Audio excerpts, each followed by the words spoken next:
Justin Champagnie leads the charge for the Washington Wizards, but the Wizards fall short in overtime, 136 to 132. But the question tonight is he part of the future?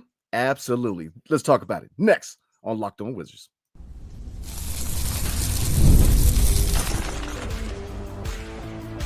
You are Locked On Wizards, your daily Washington Wizards podcast, part of the Locked On Podcast Network. Your team every day. What's good, Wiz fans? It's your boy, Brandon Scott again. Your favorite podcast now has a newsletter. Introduced in the Locked On Wizards Daily Newsletter, a one-stop shop for the ultimate team and league coverage delivered right to your inbox. Sign up for free at LockedOnDaily.com. That's LockedOnDaily.com. And start your day with the all-new free Locked On Wizards newsletter. A lot to talk about tonight. Washington Wizards, really a good game against the Knicks, but they ultimately fell short. But there's a couple storylines tonight. One good, one kind of bad. I mean, Jalen Brunson kind of was able to do whatever he really wanted. But on the flip side, Justin Champagnie, come on now. Sign this man. Pay this man. Keep him in the 202. Come on now. So, I mean, we're going to kind of start with that question real quick, AB. Close game. Close game for the Wiz. They really play hard. They really, push a really good New York Knicks team to the brink, but fell short. But what is the biggest storyline to you? Is it Justin Champagnie and what he contributed to the game last night, or is it Brunson? Not stopping Brunson and him dropping the 55 piece.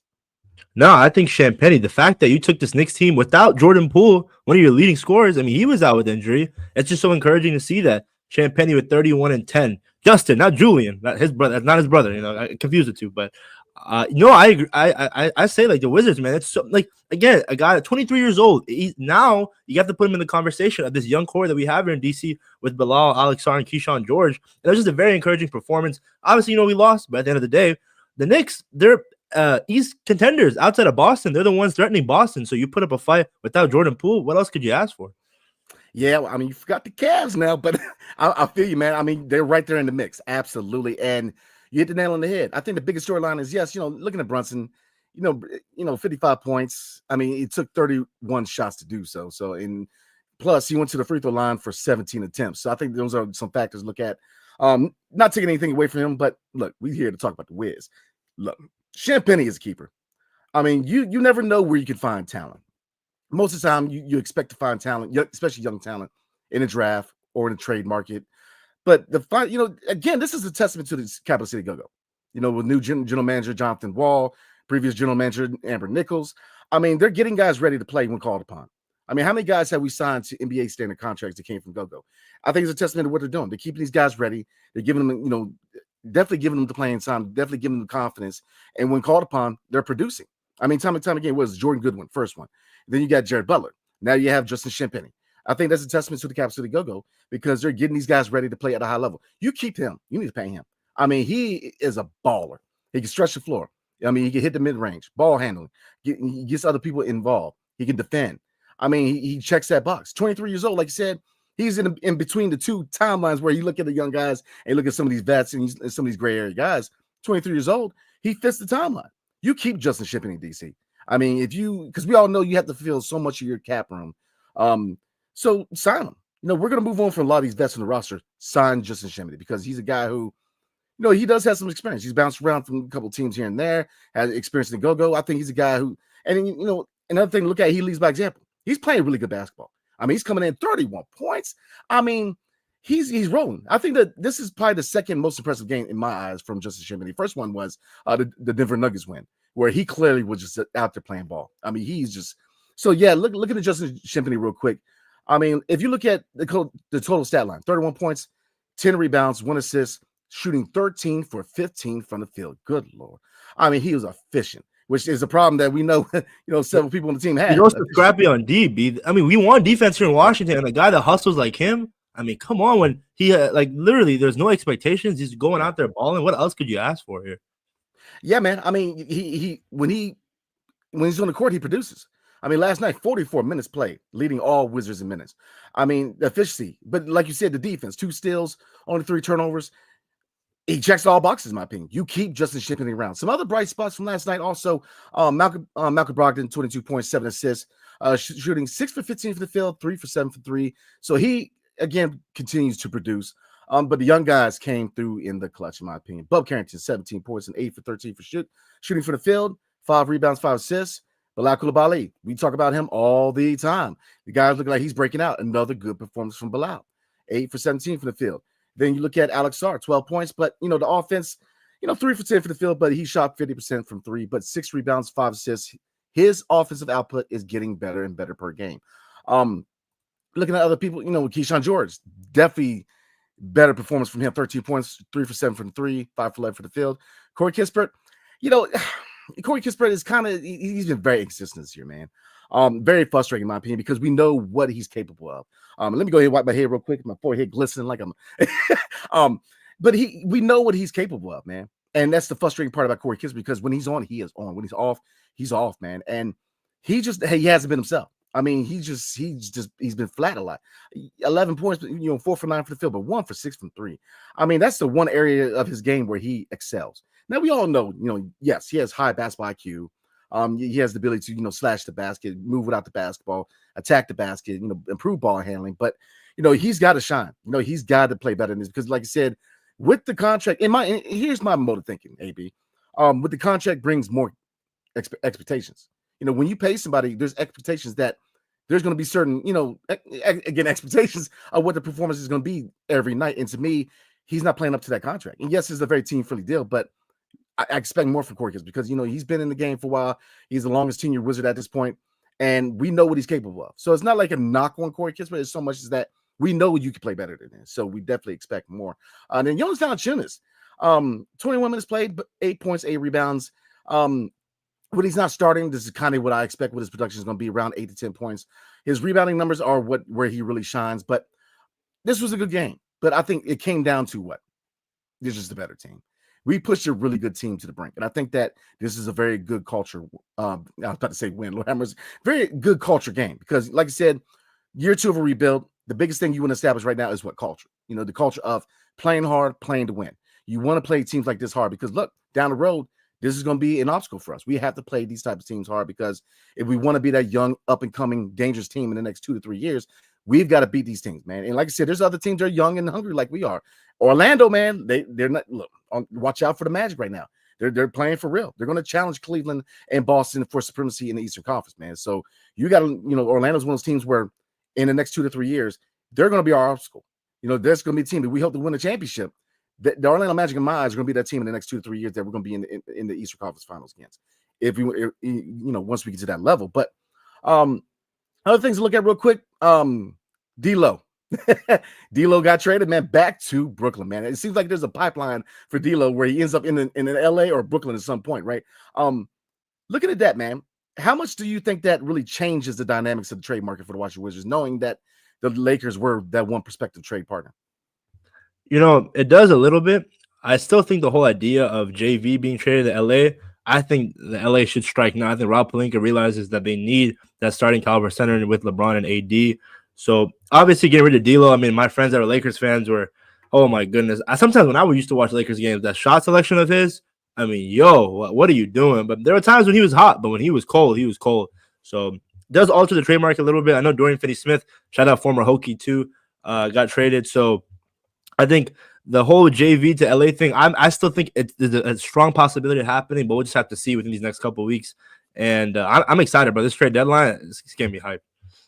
Yeah, it's going to be a lot of moving pieces. And I think that D'Lo, will it have an effect on the Wizards and prospectively trading with the Lakers? To a certain degree, yes. Because, I mean, if you look at the salary, we know that with Kyle Kuzma and with Malcolm Brogdon, especially now that they added the second apron, you've got to match the salaries, and looking at the Lakers, that's one of the guys on their roster where, if you're going to make a move with the Lakers, D'Lo's one of those guys where if you want the salaries to match, he's that one guy. If you look at most trades involving the Lakers, D'Lo's in the mix. So I think that could have an effect on, really Kyle Kuzma and Malcolm Brogdon, whether they go to LA. Now, could they still swing a deal for Jonas Valanciunas? Absolutely. Jonas Valanciunas has a crazy cheap deal. So $10 million, you could throw in Gabe Vincent, a couple second rounders, and call it a day. Even though a lot of people don't like second rounders, but I don't know why. We own most of the second rounders in the NBA. So I'm with you. I think it does have an effect, but not a huge effect. Kyle Kuzma, obviously, we're looking at destinations, which we're going to talk about, a lot more within the next couple of weeks. But, Sacramento's still out there, Indiana. So I think you still have the ability to swing a deal for both Kyle Kuzma and Malcolm Brogdon. But to me, the most logical fit now that D'Lo's moved to the Nets would be Jonas Valanciunas. I think that Valanciunas will probably be the best bet trading to the Lakers if the Lakers are that perfect fit, which I think they're definitely the perfect fit for Jonas Valanciunas. So I think it will have an effect, but not a huge effect because you're going to see a lot of moving pieces, man. A lot of storylines in the NBA, AB. I mean, Zion, he may not be a Pelican, man. I mean, the other names, De'Aaron Fox, there's friction out there out west in Sacramento. Just fired their coach, which I thought was a bad move. I was shocked. I know this isn't locked on Sacramento, but I forgot if it was Mike Malone too, saying from the Nuggets that I don't think he deserved. I don't understand. Like I didn't get it. It really echoes last year with Detroit. I mean, you sign a coach to a multi-year contract extension, and then you send him out 30 games in the season. I don't understand. I think he's a good coach. I think he was a really good coach for Sacramento, man. I mean, he really bought into the culture they're trying to build out there. So very questionable move, in my opinion. So there's a lot of storylines in the NBA. So it's going to be a really busy trade deadline because now, look, it's December 29th, and you're already starting to see deals unfold. So, like I said, once December 15th hit, that's when people are going to start to shop people. So I think that the Wizards are going to be very, very active at the trade deadline because, like I said, look, some of these guys got to go. So it's time for them to go. So we're going to talk about one of those guys, man, because there was some comments on X today involving Kyle Kuzma. Good Lord. And then we're going to jump back in there with Justin Champagnie, man. And realistically, what kind of contract we should expect for him going forward. And we're going to kind of use Corey Kisper's and Denny Avdia's contract extensions as an example. But before we do, tonight's episode is brought to you by Rocket RX. Today's episode is brought to you by Rocket RX. If you're ready to boost your confidence and take control in the bedroom, Rocket RX has a solution. Imagine feeling more prepared and performing at your best. Rocket RX makes it simple and stress-free. It's that easy, y'all.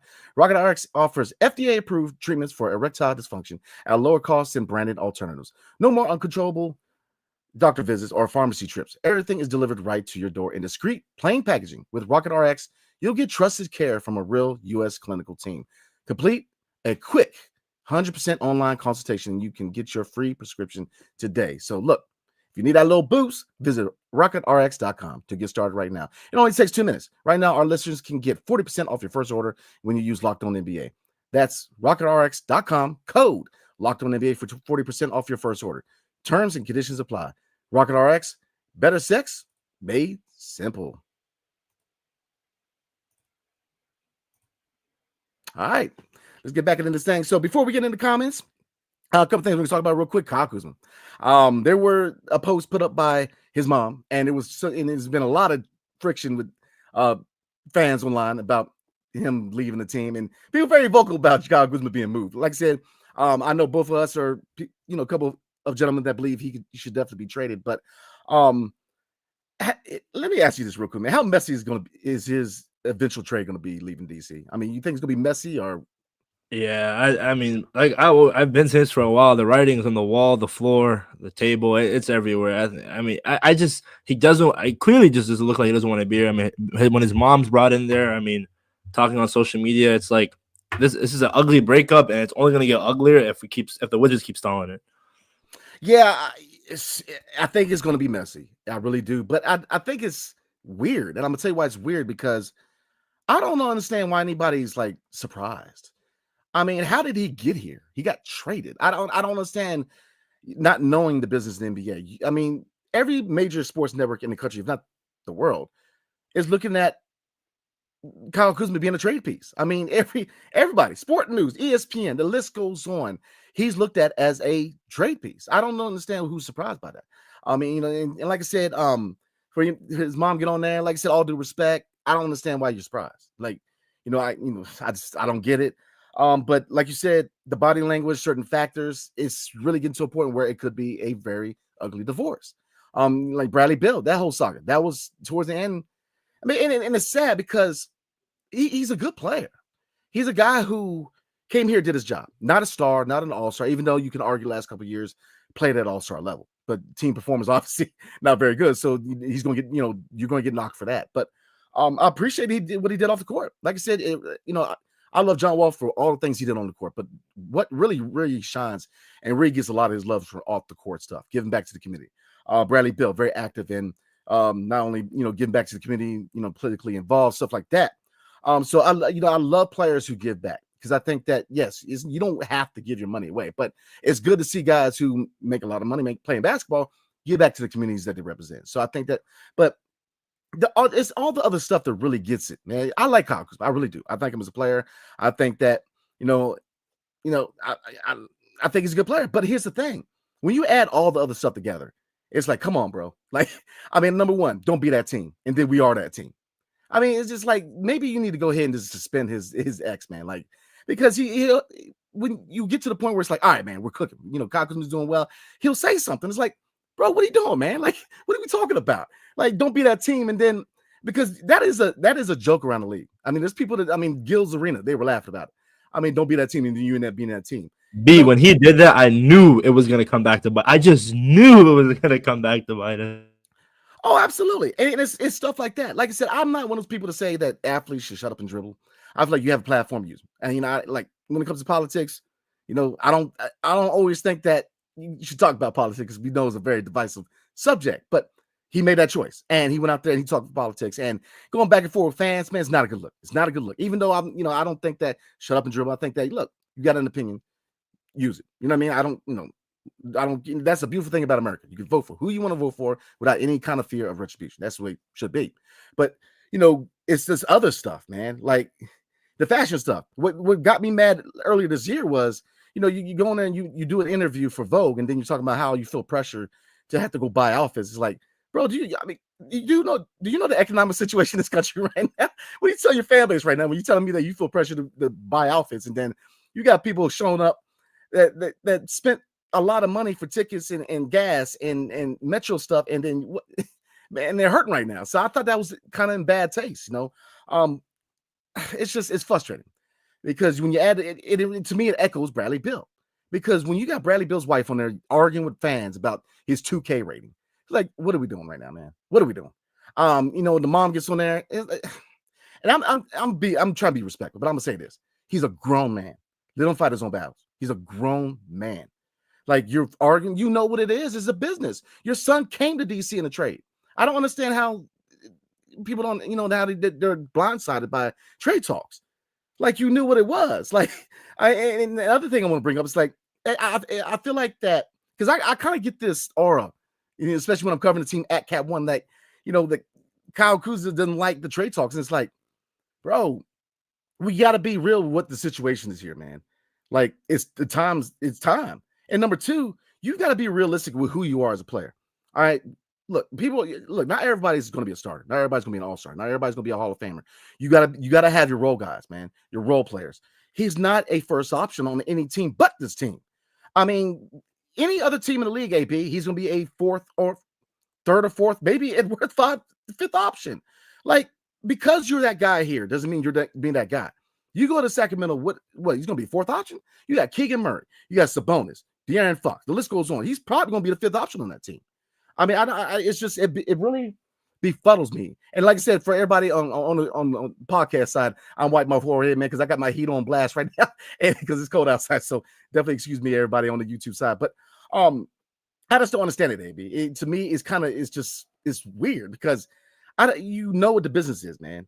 So I think that we're headed towards a really nasty divorce. But when I see, like, when the players have their moms or wives come there, it's like, really? Yeah.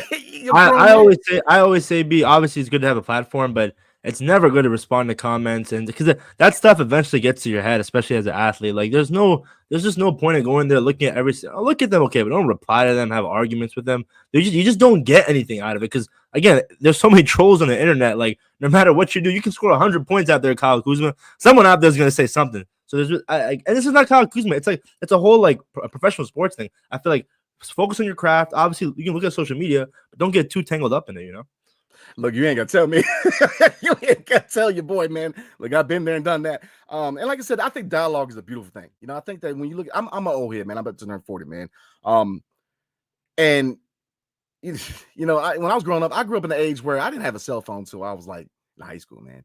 When we were turning channels on the TV, we were clicking it on the front of the TV. Like, I'm new to technology, but I do understand the positive things about social media, networking. I've been able to network and really form relationships with a lot of people, man, that I normally would not have, because, And so I think that social media is a beautiful thing. But like I said, no disrespect, because look, if I was a professional athlete and those trade talks, knowing my mom, she'll be on there too. So I totally get that. You know what I mean? I get it.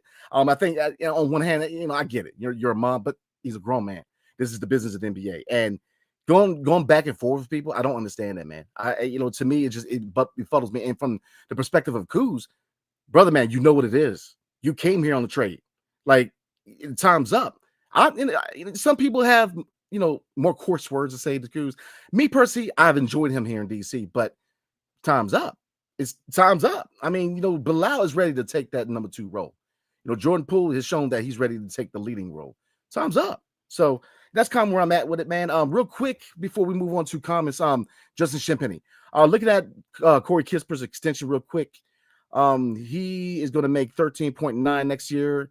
Then the year after that, and it goes down to 13 million the next 2 years after that. So real quick, man, before we move on to comments, is that really what your expectations are for a potential Justin Champagnie extension? Yeah, man, I think roughly around that. That's a good estimate. I think, again, like, proved it, man. 31-10. He deserved that standard NBA contract. And like when he's out there balling out, putting his heart on the line, when you obviously not comparing the two guys because 2 different roles, but you pay Corey Kispert and like it's not there up to par. It's like this guy definitely deserves his money because he's out there proving everyone wrong.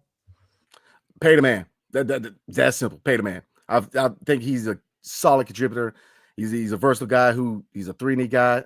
Pay the man. He's played well here in DC, so pay the man.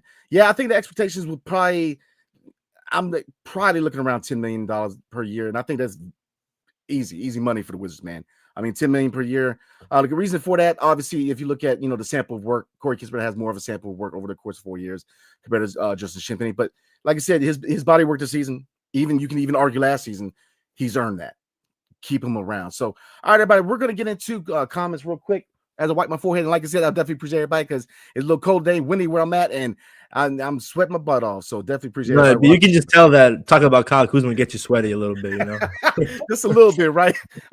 So we're gonna get into comments real quick, man. But before we do, I'm gonna talk to you guys about the Locked On Wizards newsletter.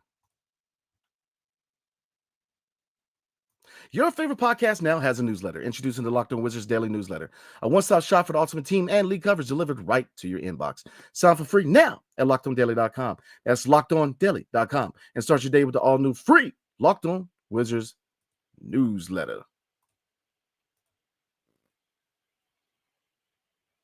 Cool, man. All right, let's get into it. Let's get into comments.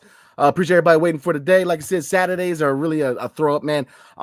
So most of the time I can go live on Saturdays, but sometimes I can't. So definitely appreciate everybody rocking with your boy on Sunday night. And obviously, we wanted to make it at 7 o'clock because our beloved Washington Commanders are on at 8:20. So definitely ready for that game against the Atlanta Falcons, man. The Atlanta Pigeons. Oh, my bad. All right, so let's get into it. Locked On Law starts it off like he always does. Champagnie balled out. Why could absolutely no one guard Brunson? Inexcusable. You want to answer that, AB? It kind of reminds me of like how Isaiah Thomas used to torch us like back in 2017, where it's just like he's so crafty and he finds a way. He's going left, and his floater and his ability to draw fouls, like you mentioned, 17 free throws. It's just, hands off to Jalen Brunson from his role to Dallas and now coming to New York. He's a baller, bro, and just his ability to be so crafty at such a smaller size is just something you can clap your hands to. Yeah, you better pay attention to the Knicks, man. The Knickerbockers looking good this year. They really are. I think that cat trade was that one piece they needed. So I'm with you on that. All right. Invalid says really wanted to win this one to make Walt Frazier shut his mouth. I don't know why Walt Frazier said anything. We're the Wizards, bro. So I'm with you on that. Let's see. Nomadic Brian, what's up, man? Says was interesting to see what no JP would look like. I thought there was a good balance. May spark more conversation. Yeah, you could argue that we probably win this game if JP plays. But then if he plays, then the usage rate will go down with other players. So it's one of those things where, you give or take. I hate to say, we played better or better without this person or that person. I think that they knew that they had to pick it up because JP was out of the lineup.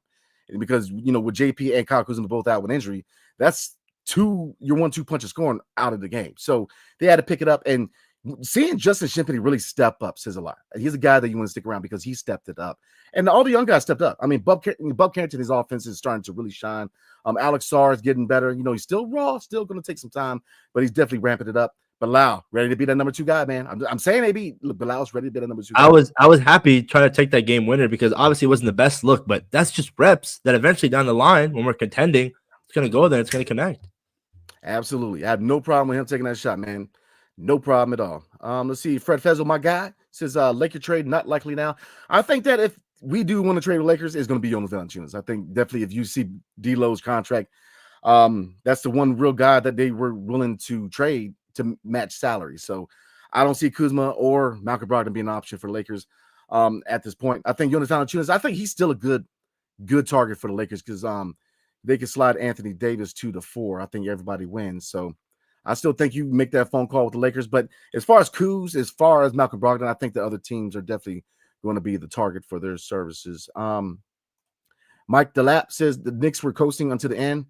I mean, that's one theory. I mean, I'm not going to take it away from the fact that the Wizards really played a good game, man. I mean, I get it. The Knicks are a lot better. But the Wizards played hard. I'm not going to take that away from them. I mean, I think that the young guys really stepped up. And Justin Champagnie, come on now. I mean, the brother can play. The brother can play straight up. Let's see. The bucket getter, my guy, what's up? Says definitely see where JP was needed. Just showed how he closes games, including the Lakers game last year, Atlanta early this season. Well, he was definitely missed, but like I said before AB, I like the fact that they came together and they stepped it up. Justin Champagnie stepped it up. Bilal stepped it up. Bob Carrington stepped it up. That's what you want to see. Next man up mentality. That is a culture thing. That goes back to Coach Brian Keefe, in my humble opinion. Let's see. Red Wings 01, what's good with you? It says Justin Champagnie is officially part of our future plans. Not saying we're better without Poole or Kuz, but look at how well we play like a team where they're not there to chuck it up a bunch of shots. Hey, man. I agree with you. That's the thing, though. Who was the guy that I think we all know, but who was the guy who famously said everybody eats? Was that the famous Bradley Bill? Well, it kind of holds true, doesn't it? I mean, everybody ate. I mean, good, fluid ball movement, team basketball. That's what you want to see. Next man up mentality. So I love it, AB. I love it. And I definitely think he is a future piece, man. I mean, he is rocking because I'm going to go ahead and pull up his stats real quick. But let's see. Luckton Law says he scored 30. Yes, but he also gave up 30. Some BS every time. Poole has a good offensive game. Okay, fair enough. Let's see. My man Anthony is active tonight. I like it, man. All right. Let's see. My bad, everybody. Well, there's a lot of comments by Anthony. Then, of course, Lockton Law gave his bit. Okay. All right. Bree says this game showed me that JP needs to transition from that Golden State offense to this one. The heat checks got to go. I don't know, man.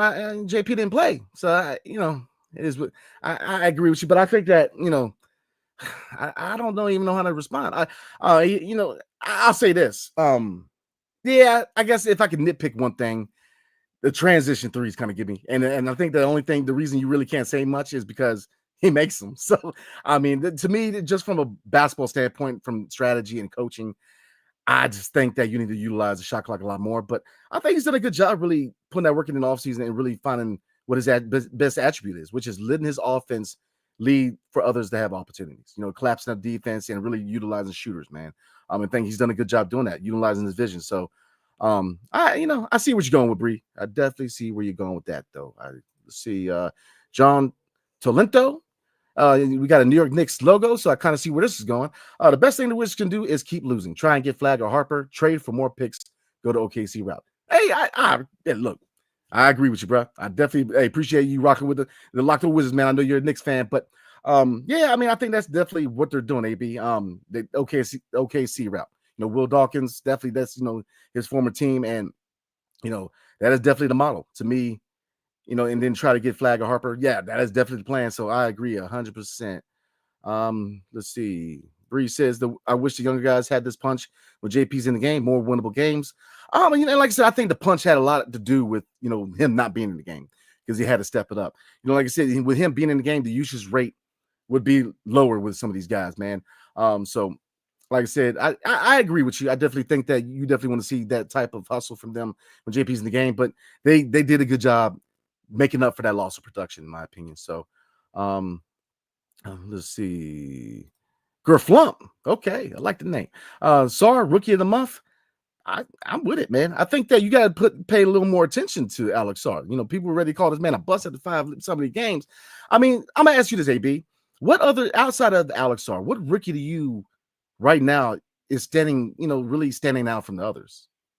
I'm gonna be honest, B. Like, I don't think I'm not trying to sound biased or anything, but I really, especially since there's an improvement from Alex Sarr, I don't really see anyone that crazy. I mean, Rishaw Shea. I mean, I'm still shocked that he was the number one pick. I mean, the talent's probably still there, but I really haven't seen anything. I don't know if it's a knock on the draft class, but I think a big thing. I mean, obviously, because we're keeping up with Sarr, the improvement, and obviously, you want to see the aggressiveness go up, the motor and everything. I think it's just dwelling, and I think after when JV is traded, we're going to see more of his usage, and hopefully that motor goes up.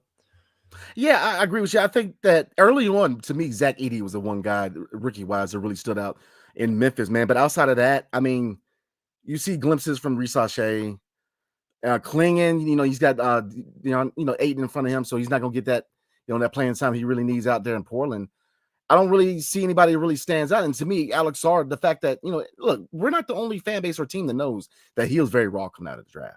And I think that he shows that he's gotten better as time has gone on this season. And I think that again is a testament not only to him and his work ethic, but to Brian Keefe, because Brian Keefe gets the most out of his players, especially young players. And like I said, development-wise, you see him getting better over the course of the season. So the offense is going to take time. You're not going to see a finished product offensively for at least another year or two. Bilal. To me, Bilal has gotten better sooner than I thought. I thought that next year was going to be his breakout campaign. But already in year 2, you see him breaking out. And like I said, after this trade deadline, man, when he's featured a lot more in the offense, I'm telling you, AB, he's going to go off, man. Him and JP in the second half are going to go off as a 1-2 punch. You know what I mean? So it's a going back to the rookies. I don't know how I forgot about them, but Jared McCain was on a heater for a good amount, and Dalton Connect. I think McCain's out with the injury, if I'm not mistaken. And Connect, I mean, he's been on some heaters, so can't forget that. This draft class is good. It's just like so quiet because now the NBA with all these superstars, it's like they get hidden underneath them. Yeah, I agree with you, man. Connect was doing his thing for the Lakers, and same thing. Like I said, with out in Philly, man, he's been playing well. He, especially with Embiid being in and out, Paul George in and out. It's really been him and Tyrese Maxey being the stars of the show in Philly. So yeah, he's out with an injury. But he was playing really good basketball, and it really makes you think that him coming out of Duke, because he was very productive with Duke, but I think a little slept on. So I agree with that. But I think that Alex Sarr, you really have to look at him a little more when it comes to the Rookie of the Year. Now, is he that guy that really stands out from the rest? No, not yet. But you definitely see progress being made, especially offensively. So let's see. Luke Feldman, how you doing tonight? Says, are we getting closer or further away from Kuz trade this year? Man, I tell you what, I'll tell you what, I think that we're going to be disappointed like we were the year before last, man. And the reason for that, we're not going to get the package we thought. And, when looking at Bradley Beal, looking at, KP, we didn't get what we didn't get great packages in return. We didn't get really, you can argue we didn't get anything from KP, even though we all knew that the possibility was there. So, but I think we're going to be disappointed. I'm going to be 100%. I think the best time to trade Kuz was last season. And you can even argue this offseason at the draft. Sending him to Sacramento for that 13th pick, to me, was the move you need to make. And I think realistically, I have no problem bringing, Kevin Huerter back in return, Trey Lyles in the first round pick. Because, I ask you real quick, AB, what kind of package can we get for Kuz? Because 2 first rounders out the window. And right now, do you think we can even get a first round pick? For lucky, I think so. I think it's going to come down to some second rounders and a young guy. I mean, again, at one point it was 2 first rounders, which is crazy to think about. But I mean, that's in the past. We don't have a time machine or anything. I think now we'll be lucky to get that first. And if we do get it first, probably from a team that desperately needs that plug-in 20 points per game to contend in the playoffs. I agree with you. The best opportunities to me was the draft. Now, you could argue with the Dallas Mavericks move. They wanted us to take on Grant Williams. And I'm not really trying to take on that contract. I mean, he's out with ACL injury anyways. So I understand why they were hesitant to move him to the Dallas Mavericks, because taking on Grant Williams in that contract, I think that was a good move in hindsight. But to me, you move him at the draft. Number 13, Sacramento, you still got Denning. You still get Bub. You still get Keyshawn. And to me, just this is going to be a bad divorce, AB. I just got a feeling, man.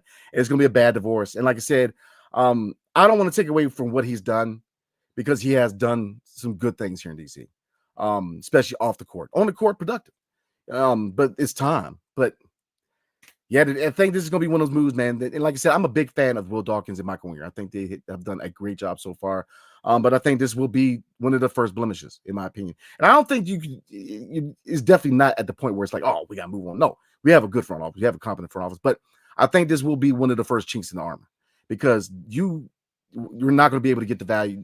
You're not going to be able to move him at the peak of his value. That time has gone, come and gone.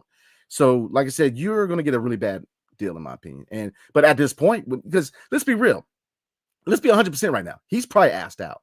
He's asked out of DC. I mean, just for the fact that online, for his mom to kind of comment on that the X post, and don't forget what the X post said. It says that Kyle Kuzma is looking for a way out of DC, and and they're using an excuse that is about the performance of the team, but.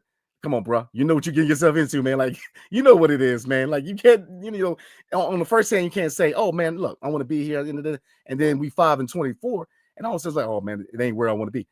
Look, we know what it is, man. So, like I said, it's going to be an ugly divorce. And none of us are going to be happy with what kind of return we get. Luke Feldman said, no more second rounders, bro. I'm with you, man. I'm second rounded out. I think we own every second round pick from now to 2030. So, we'll see. And we're gonna leave this thing with Locked on Law. Good Lord. He is very active tonight, but I like it. Let's see. Locked on Law says there's no good way to trade someone like Kuz. He won't allow it. Yeah, he's gonna allow it this time because I think he's asked out. I think he's had a conversation with Will Dawkins. I think he's definitely looking for a way out of DC. So it is what it is. So, all right, guys, we're going to move. Tomorrow, they play the Knicks again at Capital One. So, real quick, AB, what are your 3 keys of development for tomorrow night? Just seeing JC ball out again, him being scrappy. I want to see the young guys go at it. Obviously, win the turnover battle. You can't win any game in any professional sport if you turn the ball over more than the opposing team. And just defensively, I know I keep saying it, but defense, that's the name of the game. Like, we got the D here in DC, but as of the past couple of years, really hasn't been that much of an improvement. But again, these are young guys, and you learn from it. You lose, better draft pick. If you win, something to look forward to and be encouraged for. I'm with you on that, man. I'm just going to roll with your 3 keys of development. I'm going to say this. Kyle Kuzma is back from injury tomorrow night. So I'll say this. Find ways to get other people involved. And, and we need that scoring punch, man, but we got to find ways to get these young guys involved. And that's all I ask, man. I'm not going to get too deep. But I know that Kuz is definitely back from injury, and look, it is what it is. We definitely need that scoring punch. So hopefully we definitely need JP back in Kuz because we need that scoring punch. But I think Bilal is definitely ready to take that next step. So all right, guys, we will be going live. Me and AB will be going live tomorrow night following the New York Knicks and Washington Wizards game. So definitely tune in for that. Probably gonna go live around 9:30, man. So definitely tune in for that. And as always, guys, we appreciate you guys rocking with us. This channel has grown because of you guys, man. I just sit on here and talk a lot. It's you guys, definitely appreciate the love and definitely appreciate you guys rock with us night in and night out. So we will see you guys tomorrow night. Hail to the Wizards and peace.